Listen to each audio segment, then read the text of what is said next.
Hello, hello, hello, Aries. I wanted to come back and do something special. I promised you I would, and so I am. So it is today the 11th of April.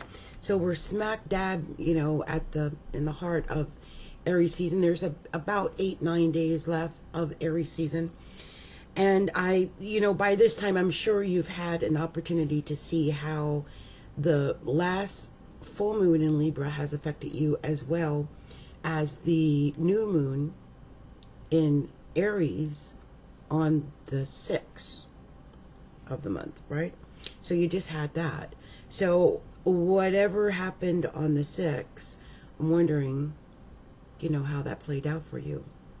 And it would have been your solar first house on the 5th, but that would have been opposing the 7th house of Libra. On the 19th, there's going to be a full moon in Libra, in that 7th house. That's 8 days from now. What's brewing? Like, what is brewing? How are you being affected by that Libra Aries axis that's going on right now? And don't forget, simultaneously, we've got something going on between the North Node, Saturn, and Pluto, which is like the 10th house and 4th house for you guys. So you could be feeling this in the career, you could be feeling this in the home, you could be feeling this in your partnerships, you could be feeling this in you. But you're feeling it, okay? And, I hate when I do it, but I don't know how to express myself without going through myself. I'm an air sign. I mean, I am a Capricorn by birth. I just have a progress rising in Aries right now.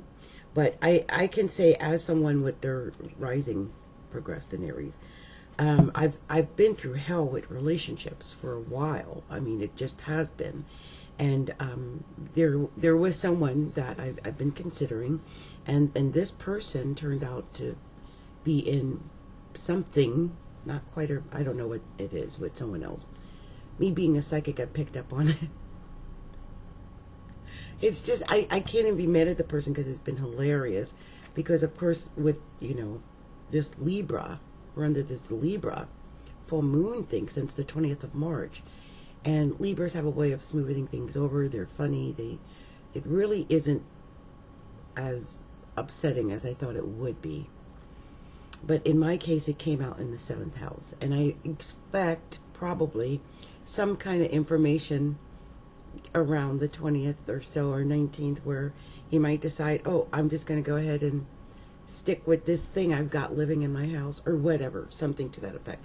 Now, amazingly, he called and did the Keith Sweat thing, baby, baby, please, baby, baby, please. And I was like, okay, it was funny, so I put up with that. But reality check is see what's happening. Now, Venus and Mercury, they're going to be moving into Aries soon. If not, I think they're already there. Hold on.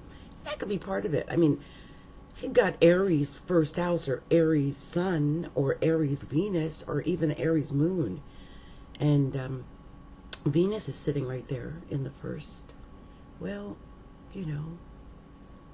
yeah, you might be getting a lot of baby, baby, please, baby, baby, please. I don't think they would want to lose you. I mean, I just can't imagine. So I just can't imagine them wanting to lose the Aries. Okay, so this is what's happening. And this is exactly what I thought. Okay, so at the moment, Venus is still in Pisces. And Mercury is still in Pisces. And so is Neptune. That's going to stay there. But until Venus goes into Aries, which it will be doing. And let me tell you, I can tell you what day that is going to be. The 20th. Venus enters Aries on the 20th, and it stays there to May 15th. So there's the baby, baby, please. When Venus enters, and on the 17th, Mercury enters Aries. So see, during the month, in the beginning of the month, a lot of the emphasis was down in the 12th house. So there was, things hidden in the secret, in the dark, unbeknownst to you. You might have figured them out. You might have confronted the person. That's what this Aries rising, Progress Aries rising did. Okay, so at that point, you may have either lost your relationship, because I was dealing with my ex, via communication, and I got nothing back from my ex, which to me tells me that I was right to end that the way it ended. I'm glad that's over, I guess.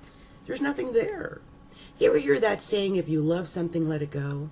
And if it comes back, it's meant to be. And if, if it doesn't come back, then it was yours to begin with, so you didn't lose anything, pretty much.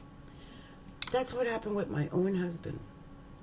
It went away and never came back. I doubt it ever will. And it was a learning lesson. I feel like I spent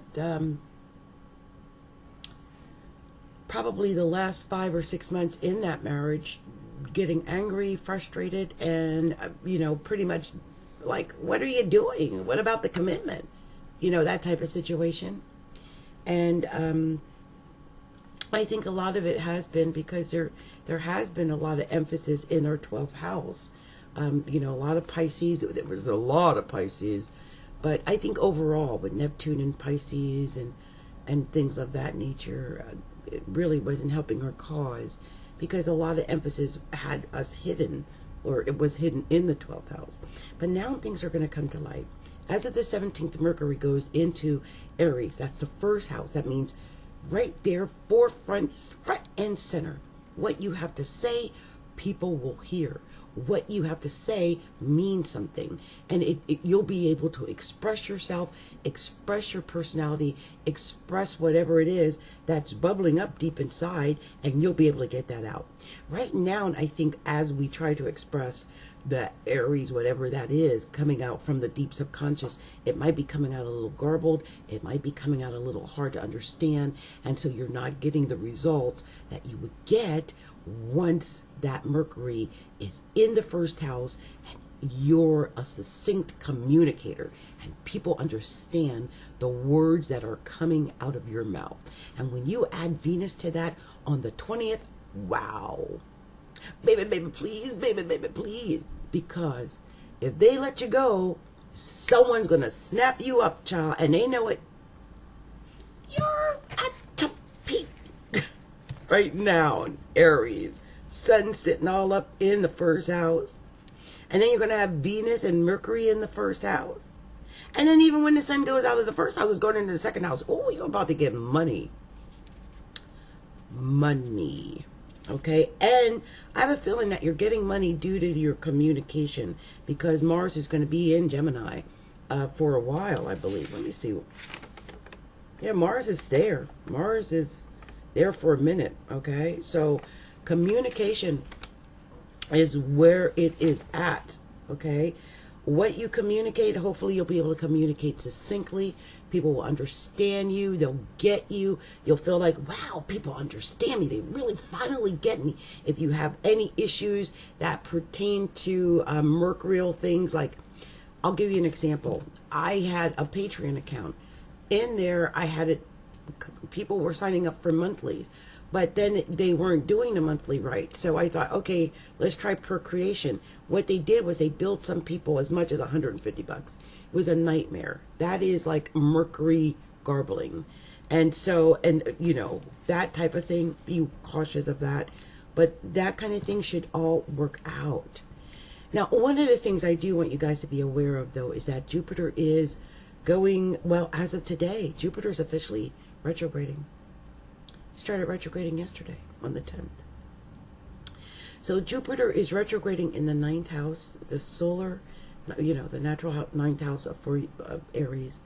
And I would think that it's giving you a time to maybe reflect over things, perhaps see things that you didn't see before.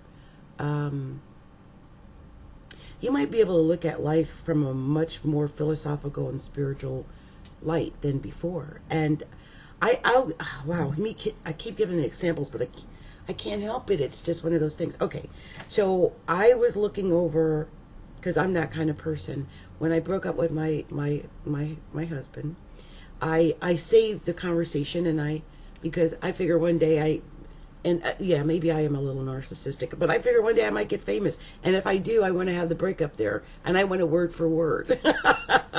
Plus, as you all know, and I'm famous for this because I have Neptune on the 10th house, I have a tendency to take words, twist them around, and have the other person saying what I said and vice versa. So I like to have the actual words, and so I kept them. So I went over it today, and I realized I did twist a lot around.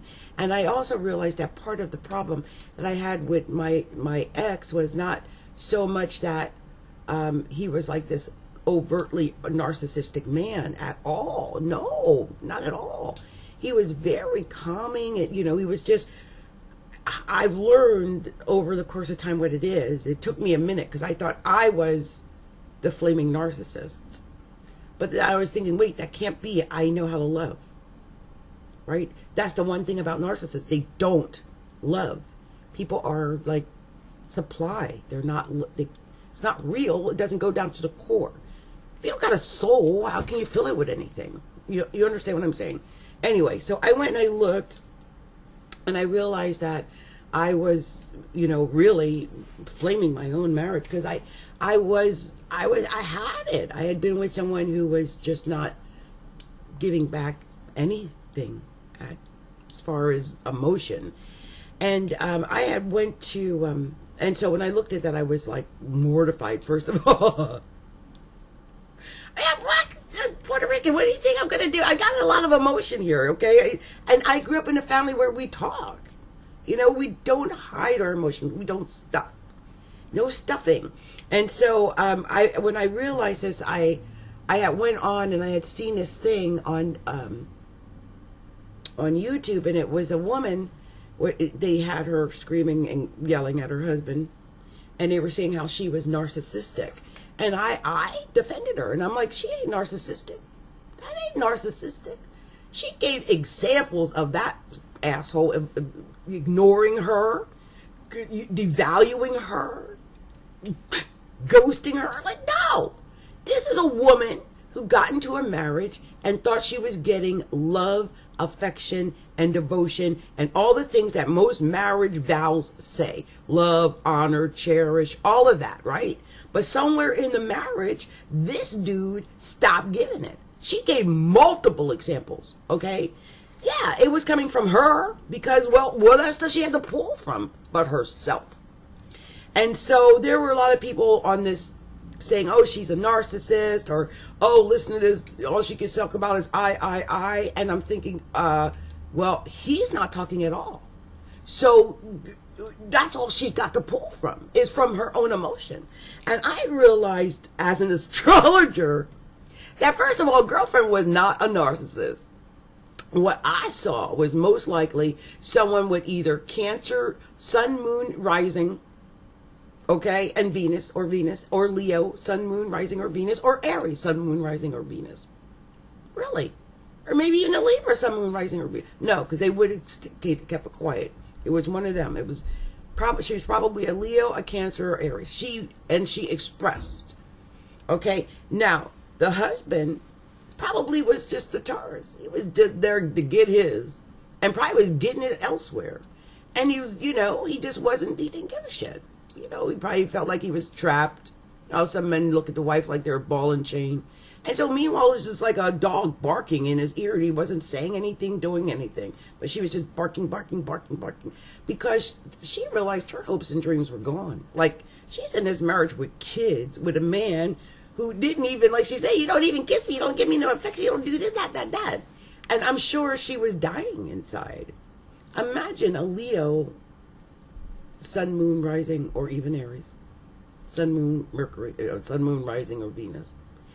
And the person that you're married to and committed to doesn't give you any attention or affection. Aries, come on. You would lose it. Now, this may be something that's cycling for you guys, I don't know, because, you know, you had that new moon on the 6th and the full moon's coming up on the 19th. These are issues that are cropping up. Attention versus no attention. Love and affection versus no love and affection. A loveless marriage versus a loving marriage. A loveless partner or no loving partner versus a loving partner. Being with someone you really want to be with versus being with someone you're just putting up with. All of these are issues that are cropping up right now. So please be aware of this, and be aware of your part in the situation. Like, yeah, I could have been one of those women who just was quiet and never said nothing. I could have been like that. But I found out I've got my I'm almost positive I've got my ascendant in relocated in Seattle at 0 degrees of Sagittarius mouth, and my progress is like at 2 degrees Aries or something like that. Like, mouth. I'm not going to be quiet. Like, if someone is disrespecting me or they're ignoring me, or if they loved me a certain way, this man loved me for 5 years, and then for 1 week or day or something, I could tell it was gone. And sure enough, he told me he didn't love me, but how long would he have strung me on even longer without saying the words, "I do not love you"? When he finally said it, I was like, whew. Even though it hurt, I cried, I almost tried to kill myself. Really, now I just breathe this sigh of relief, because in essence, that's what it was all along. This niggling feeling like, oh my God, he doesn't love me. Oh my God, he doesn't love me. Oh my God, you know what I mean? And now I know that when you find out that your significant other isn't valuing you the way you need to be valued, Aries, you know what to do, right? Now, Venus and Mercury are going to be in your first house to help you do what you need to do. Now, if someone is disrespecting you, you know what you need to do. Okay? Right? Okay.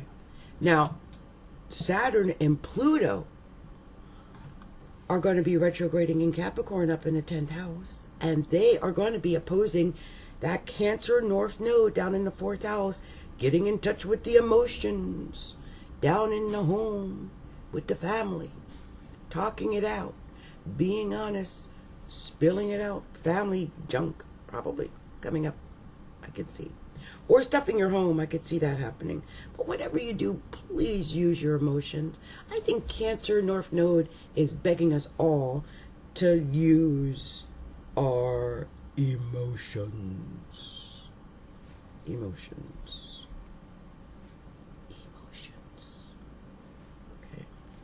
And you might feel those emotions when that Libra moon hits on the 19th. You might actually feel it as soon as the 18th. I'll tell you why. Because it's going to make a square to like Saturn and Pluto and the North Node before it gets to 29 degrees of Libra. Be aware of that. You may be feeling it before the 20th or the 19th. You might be feeling it the 18th. Be aware of that. Okay? And if you're feeling like you're confused, just remember Neptune's in the 12th house. You probably are feeling a little bit confused.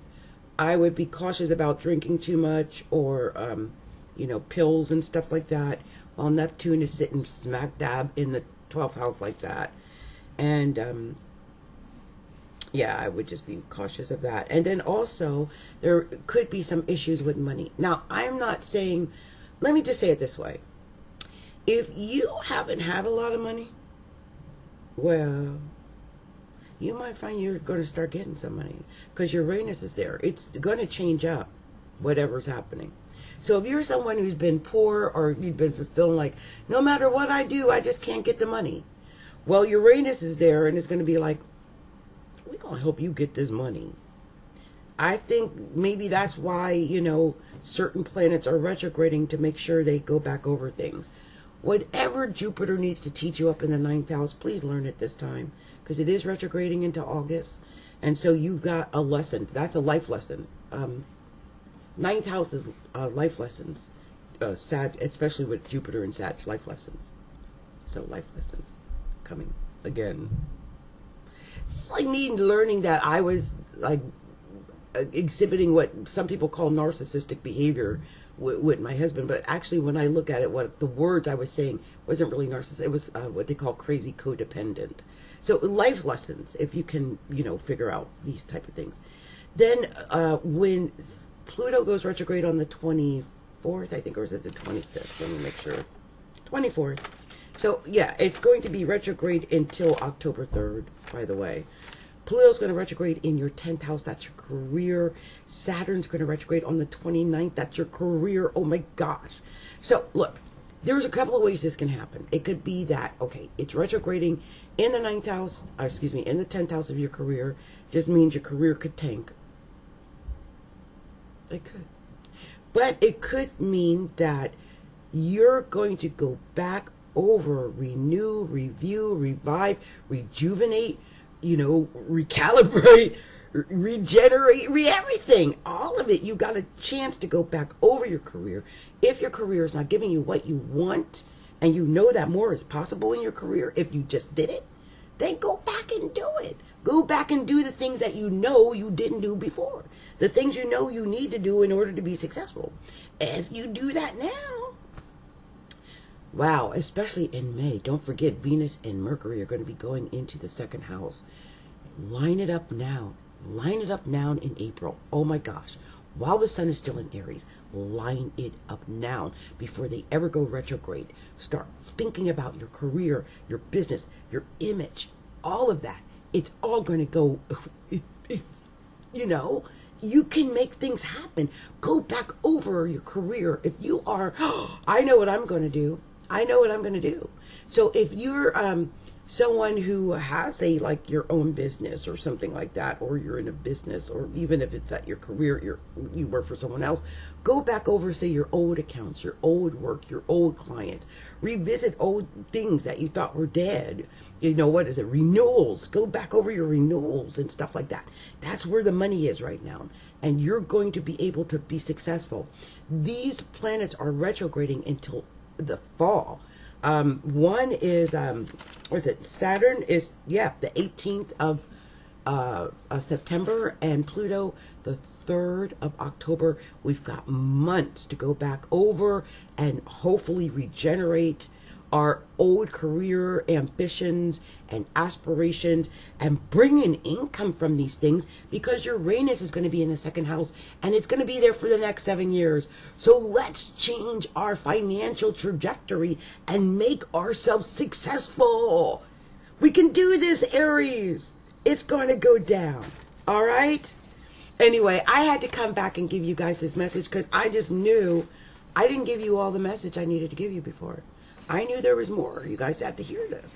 And it's going to get better in May. Wait till I tell you all the May stuff, because then it's all going to be about the money. Okay, so right now, and I would say the next couple of weeks, it's all about you. You know what I mean? But coming up, it's all going to be about the money. So let's do this, Aries. We're doing this, okay? Don't forget, Venus in the 1st house on the 20th. And Mercury, 1st house on the 17th. All starts then, okay? Get ready. All right. All right, my Aries brothers and sisters. This has been Capricorntigress of Astrology, a look inside. And if you haven't, please stop by and visit me at astrologyalookinside.com. Oh, and we have a new shop area. Just go to the shop and you can see I'm adding things a little at a time. Also, you can find me on Facebook at facebook.com/astrologyalookinside, and our group at Facebook, which is facebook.com/astrologyalookinside. Oh, facebook.com/groups/astrologyalookinside. And I give free mini readings there if you haven't already had one from me. So I look forward to seeing you at sometime during the month. Okay? Don't forget, it's all about us, and then it's all about that money. Okay, Aries? I'll talk to you soon. Bye.